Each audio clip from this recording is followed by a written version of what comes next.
Bismillahirrahmanirrahim. Assalamualaikum warahmatullahi wabarakatuh.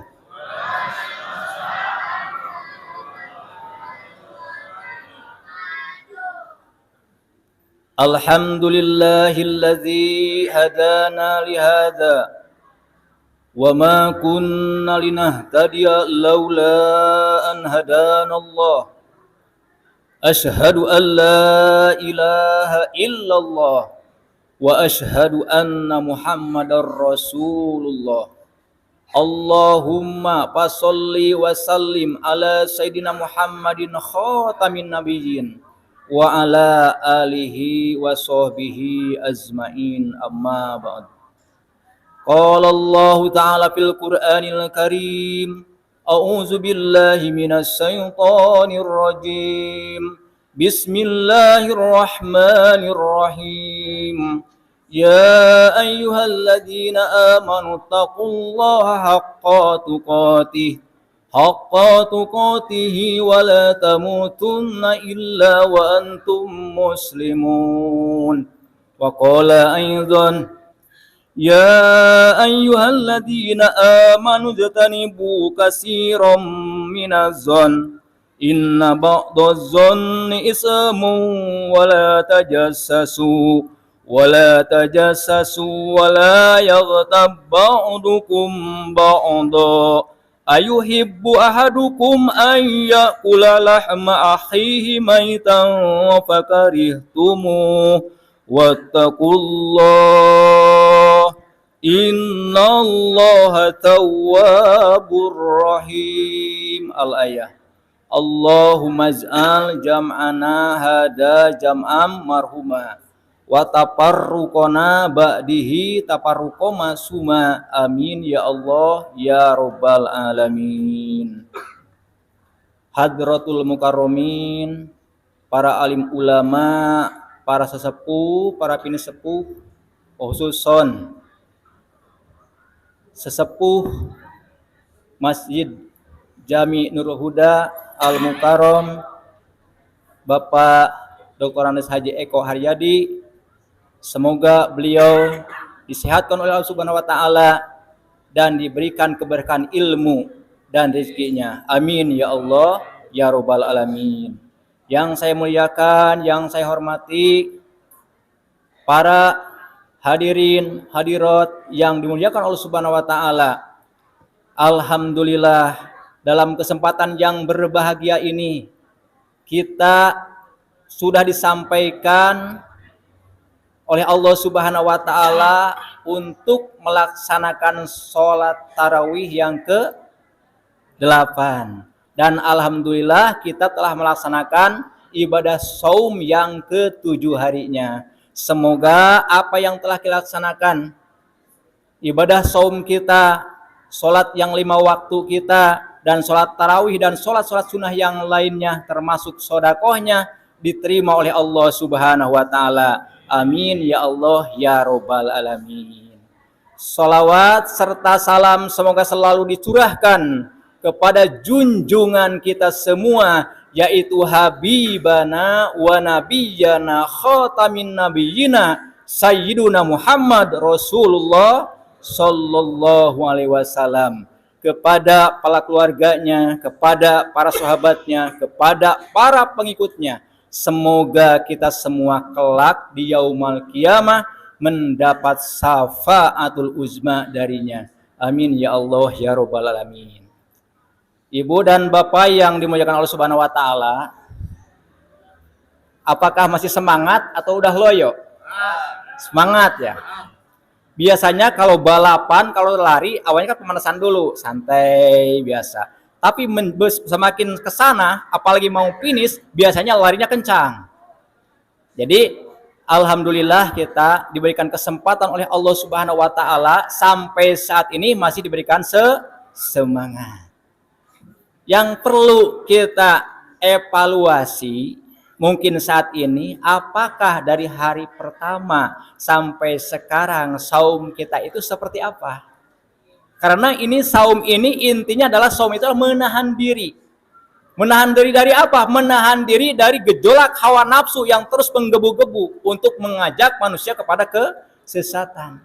Bulan Ramadan ini nafsu kita ini diredam supaya naik pangkatnya. Awalnya di nafsu amarah, naik jadi lawamah, naik jadi mulhamah, naik mutmainah, naik rodiyah, naik mardiyah, pada puncaknya naik kamilah. Minimal kita sampai tingkatan nafsu mutmainah. Insya Allah itu nafsu yang baik, sehingga tenang jiwanya. Nah, dari awal Ramadan sampai sekarang ini, kira-kira ini saum kita seperti apa? Apakah sekarang udah sibuk mikirin untuk pakaian lebaran atau makan yang enak-enak nanti bulan Ramadan, bulan lebaran nanti? Apakah kita memperhatikan nilai ibadah ini? Apakah sudah baik belum di sisi Allah? Insya Allah hadirin jemaah yang hadir di sini akan lebih ditingkatkan kualitas ibadahnya. Mungkin kalau kemarin cuma 1 juz, sekarang mungkin ditingkatkan jadi 2 juz baca Al-Qur'annya. Mudah-mudahan kita diberikan kesempatan oleh Allah menjadi orang-orang yang semangat dalam melaksanakan ibadah saum ini dan sholat-sholat yang lainnya. Hadirin yang dimuliakan Allah Subhanahu wa taala, dalam kesempatan yang berbahagia ini pengurus memberikan Al-Fakir judul Bahaya Ghibah. Nah, ini Allah menjelaskan dalam Al-Qur'an yang tadi dibacakan. A'udzubillahi minasyaitonir rajim. Bismillahirrahmanirrahim. Ya ayyuhalladzina amanu, wahai orang-orang yang beriman, ijtanibu katsiran minazzon, jauhilah kebanyakan purbasangka atau kecurigaan. Kenapa terjauhi? Inna ba'daz-zonni ismun, karena dari sebagian dari purbasangka atau kecurigaan itu adalah dosa. Wala tajassasu wala yaghtab ba'dukum ba'da, dan janganlah mencari-cari keburukan orang, dan janganlah menggunjingkan satu sama lain. Ayuhibbu ahadukum ayyakula lahma ahihi maitan fakarihtumu.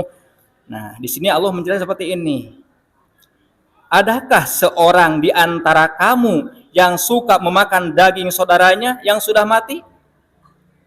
Nah, maka kata Allah, maka tentulah kamu merasa jijik kepadanya.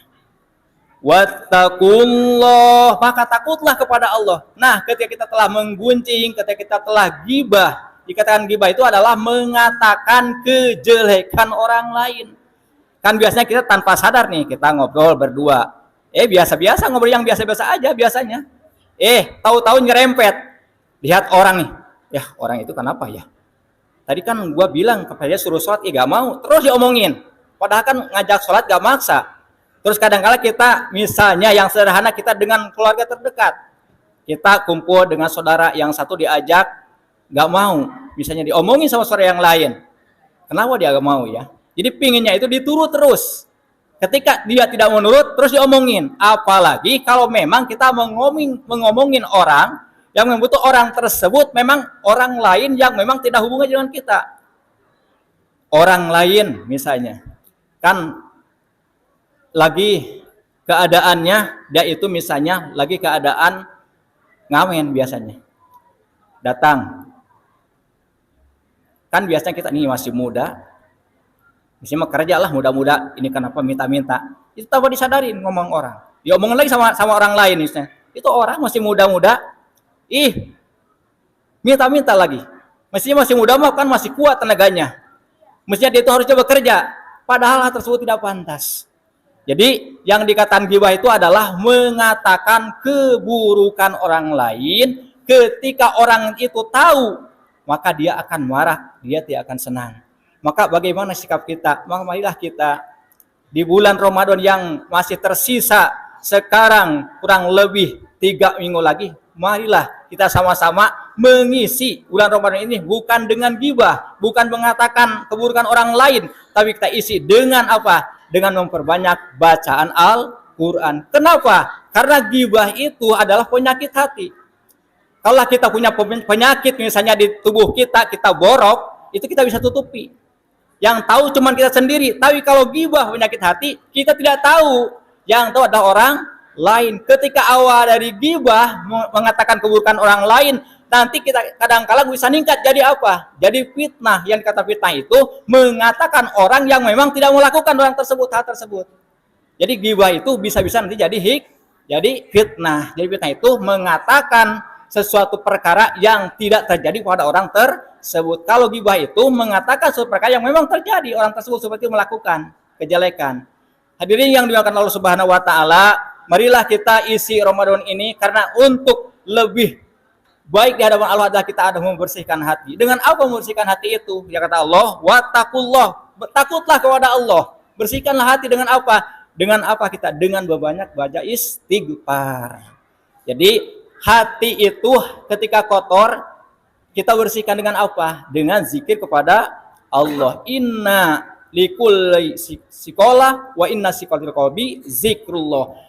Gelas dibersihkan dengan air, tetapi hati yang kotor karena dosa dibersihkan dengan zikir atau ingat kepada Allah Subhanahu wa taala. Marilah kita berzikir dengan memperbanyak baca Al-Qur'an, kita berzikir dengan lafaz-lafaz yang kalimat thayyibah, subhanallah, alhamdulillah, la ilaha illallah, wallahu akbar. Kenapa? Karena dengan banyak berzikir kepada Allah, maka hati kita akan terang. Apalagi kalau kita mengucapkan dzikir yang istimewa, dzikir yang paling afdol. Kalimat apa itu? La ilaha illallah. Ketika kita banyak dzikir kepada Allah Subhanahu wa taala, maka hati kita akan terang. Setelah hati kita terang, maka Allah akan membimbing kita ke jalan yang benar. Allah berfirman, Allahu waliyul ladina amanu yuhrijuhum minaz zulumati ilan nur. Jadi Allah itu akan membimbing orang-orang yang beriman, mengeluarkan dari kegelapan kepada cahaya yang terang benderang. Yang iman yang seperti apa? Yaitu orang-orang yang tauhidnya murni, mentauhidkan cukup kepada Allah Subhanahu wa taala. La ma'buda illallah. Tidak ada yang disembah kecuali Allah. Akidahnya kuat, berpegang, bersandar, mohon pertolongan cukup kepada Allah. La maksuda illallah. Terus orang tersebut makrifat, memandang kepada Allah dengan cahaya mata hatinya. La maujuda illallah. Hadirin yang dimuliakan Allah Subhanahu wa taala, apapun yang kita lakukan saat ini, Allah melihat kita, Allah menatap kita, Allah menyaksikan kita, Allah selalu hadir dalam kegiatan kita karena Allah sangat dekat dengan kita. Bukan Allah saja, ada dua petugas yang malaikat Raqib dan Atid yang mencatat kebaikan dan keburukan kita. Alangkah ruginya kita andaikan kita saat ghibah, saat ngomongin orang lain, di saat itu malaikat Ijrail menjemput kita. Masya Allah, Allahu Akbar, na'udzubillahi min dzalik. Betapa ruginya ketika kita saat ngomongin orang, kita dicabut nyawa oleh Allah Subhanahu wa taala. Tapi alangkah bahagianya ketika kita lagi berzikir pada Allah Subhanahu wa taala, lagi sholat, lagi baca Al-Quran, terus Ijrail datang menjemput kita. Insya Allah itulah kematian yang sangat indah, dipanggil Allah Subhanahu wa taala dengan ya ayyatuhan nafsul mutmainnah irzi'i ila rabbiki radiyatan mardiyah fadkhuli fi ibadi wadkhuli jannati. Semoga kita semua dibimbing oleh Allah Subhanahu wa taala di jalan Shiratal Mustaqim, jalan yang benar sehingga kita bahagia dunia ini dan bahagia juga nanti di akhirat berjumpa dengan Allah Subhanahu wa taala. Amin ya Allah ya rabbal alamin. Demikianlah yang Al-Fakir dapat sampaikan. Mohon maaf apabila ada kekurangan. Billahi taufiq wal hidayah. Wassalamualaikum warahmatullahi wabarakatuh.